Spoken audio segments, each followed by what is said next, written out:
दोस्तों, आज हम आपको दिखाने जा रहे हैं अनसुलझे रहस्यों से भरे भानगढ़ किले का रहस्य।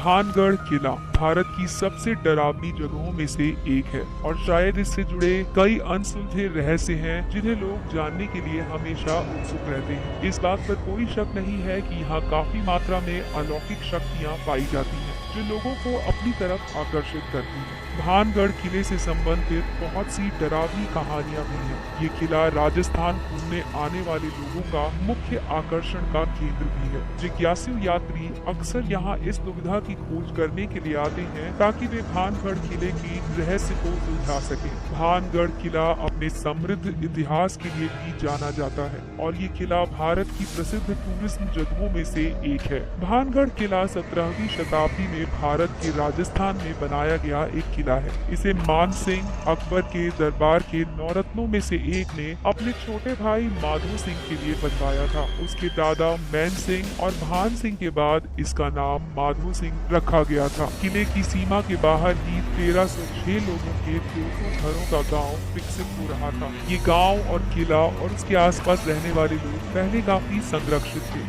सूर्यास्त के बाद किले में जाना किसी बहादुरी भरे कार्य से कम नहीं था, लेकिन भारतीय पुरातात्विक विभाग के अनुसार सूर्यास्त के बाद इस किले पर जाना जानलेवा भी साबित हो सकता है। इसीलिए सरकारों ने आदेश दिया है कि यहाँ सूर्यास्त के बाद जाना वर्जित कर दिया गया है। स्थानीय लोगों के पास भानगढ़ किले से जुड़ी बहुत सी कहानियां हैं, जिनमें से सबसे प्रसिद्ध कहानी बादशाह माधो सिंह की है, जिन्होंने गुरु बालूनाथ के अनुमोदन के बाद ही शहर का निर्माण करवाया था। गुरु बालूनाथ एक तपस्वी थे जो वहाँ तपस्या करते थे और उस तपस्वी ने इस शर्त पर अनुमोदन दिया था कि बादशाह के महल की परछाई कभी भी उनकी वापसी पर नहीं पड़ेगी। यदि ऐसा होता है तो ये शहर खंडहर में बदल जाएगा। लेकिन जब निर्माण कार्य समाप्त हुआ तब गुरु की वापसी पर दुर्भाग्य से महल की छाया पड़ गई और संत का कोप भी पूरा हुआ। इसके तुरंत बाद भानगढ़ एक श्रापित शहर में परिवर्तित हो गया। वहाँ किसी प्रकार का कोई निर्माण कार्य नहीं करवाया जा सकता था। लेकिन एक आश्चर्यजनक बात ये भी है कि आज भी गुरु बालूनाथ की कब्र वहाँ हमें दिखाई देती है। दोस्तों, आइए जानते हैं भानगढ़ की ये कहानी। इस किले से जुड़ी मुख्यतः 2 कहानियां हैं जो असल में काफी डरावनी भी है। पहली कहानी के अनुसार साधु बाबा बालकनाथ किले के क्षेत्र में रहता था और कहा जाता है कि उसी के आदेश पर ही यहाँ किले के आसपास कोई भी घर किले के आकार से बड़ा नहीं बनाया जाता और यदि अगर किसी ने बनाया तो उसके घर की परछाई साधु के घर पर पड़ी तो परिणाम स्वरूप ये किला और पूरा गांव ध्वस्त हो जाएगा और ऐसा ही हुआ था। दूसरी कहानी के अनुसार जादूगर N.K. सिन्हाई जो काला जादू करना भी जानता था, वो एक दिन भानगढ़ की राजकुमारी रत्नावती के प्रेम में पड़ गया जो बहुत सुंदर थी और आसपास के सभी शाही परिवार के लोग अपने बेटों की शादी उससे करवाना चाहते थे। जब राजकुमारी 18 साल की उम्र में कुछ खरीदने अपनी सहेलियों के साथ बाजार गई और वहां से राजकुमारी ने इत्र खरीदा। जादूगर ने उसे इत्र खरीदते हुए देख लिया था और इसीलिए उसने उस इत्र में प्यार की भावना उत्पन्न करने वाले द्रव्य भी मिला दिए ताकि राजकुमारी उसके प्रेम में पड़ जाए। जादूगर ने उसे वो द्रव्य इसलिए दिया ताकि राजकुमारी के मन में उसके प्रति प्यार की भावना उत्पन्न हो और वो राजकुमारी से शादी कर सके। लेकिन राजकुमारी ने लंगर से जादूगर को ये सब करते हुए देख लिया था। जब जादूगर ने राजकुमारी को वो द्रव्य दिया तो राजकुमारी ने उसे आसपास के ही किसी गड्ढे में फेंक दिया। परिणाम स्वरूप बदले की आग में ही जादूगर की मृत्यु हो गई और मरने से पहले उसने भानगढ़ को श्राप दिया कि पूरा गांव और किला जल्द ही ध्वस्त हो जाएगा और यहाँ कोई भी किले के आसपास नहीं रह पाएगा। अंत में भानगढ़ किले पर मुगलों ने भी आक्रमण किया था और पूरे किले को ध्वस्त कर दिया था। उस समय तकरीबन 1000 लोग किले के अंदर रह रहे थे।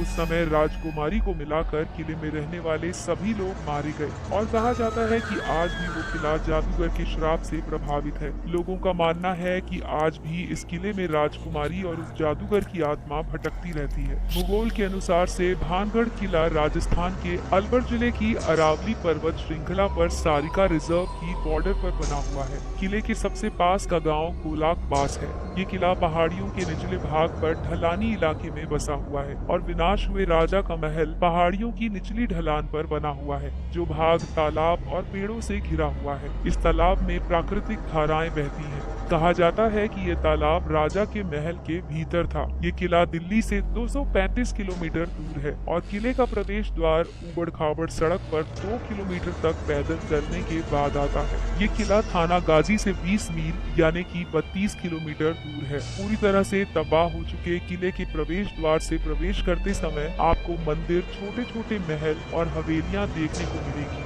इसके साथ किले के और भी दूसरे 4 प्रवेश द्वार हैं: लाहौरी गेट, अजमेरी गेट, फुलबारी गेट और दिल्ली गेट। मुख्य द्वार के प्रवेश स्थान पर बहुत से हिंदू भगवान के मंदिर हैं, जैसे कि गणेश मंदिर, गोपीनाथ मंदिर, हनुमान मंदिर, सोमेश्वर मंदिर, मंगला देवी मंदिर, केशव राय मंदिर और नवीन मंदिर भी है। इनमें से गोपीनाथ मंदिर 14 फीट ऊंची इमारत पर पीले पत्थरों से बनाया गया है। साथ ही पुजारियों के रहने की हवेली भी मंदिर के विभाग में ही बनी हुई है। इसके बाद प्रवेश द्वार के अंदर जाने के बाद हमें नाचन की हवेली और जौहरी बाजार दिखाई देता है, जिसके पास में गोपीनाथ मंदिर भी बना हुआ है। शाही किला किले के अंत में बना हुआ है। दोस्तों, ऐसा कहा जाता है कि ये मंदिर भगवान हनुमान और श्री महादेव को समर्पित है, क्योंकि इस किले को स्मारकों के आकार में बनाया गया है। इस किले के निर्माण में झिर्री मार्बल्स का उपयोग किया गया है, लेकिन वर्तमान में इसे सफेद पत्थरों से ढका गया है। किले के मुख्य द्वार के बाहर हमें मुस्लिम मकबरा भी दिखाई देता है। जानकारों के अनुसार ये मकबरा राजा के बेटे किंग हरि सिंह के लिए बनवाया गया था। दोस्तों, ये वीडियो सिर्फ भानगढ़ किले के बारे में जानकारी देने के उद्देश्य से बनाया गया है। आप इस पे विश्वास करें या अंधविश्वास, ये आप पर ही निर्भर करता है।